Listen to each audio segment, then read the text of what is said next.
के मेला गे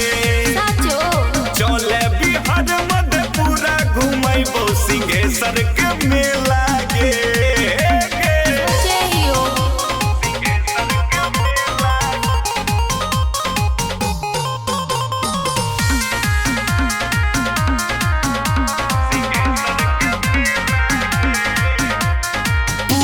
भारत में है प्रसिद्ध नाम गे स्वयं विराज बाबा सिंहेश्वर धाम गे तो पते हो तो पूरे भारत में है प्रसिद्ध नाम गे स्वयं विराज बाबा सिंहेश्वर धाम गे रामायण काल के इतिहास देखी है जादू के खेला गे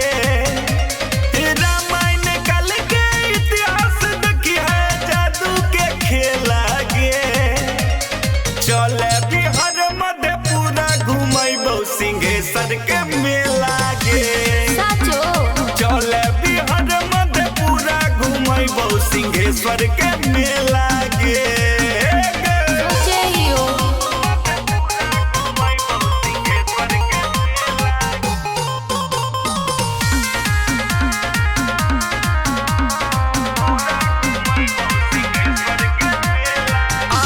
से देखी है किताब के लिखल का आजो गूंजे शिव के डमरू बजल का आँखी से देखी है किताब के लिखल का आजो गूंजे शिव के डमरू बजल का पूरे इलाका में जमल हो बगली बसंत के रोला गे पूरे इलाका में जमल हो अखिलेश यादव के रोला गे चले बिहार मधेपुरा घुमैबो सिंहेश्वर के मेला गे चले बिहार मधेपुरा घुमैबो सिंहेश्वर के मेला गे ठीक है हो तब तो चलो।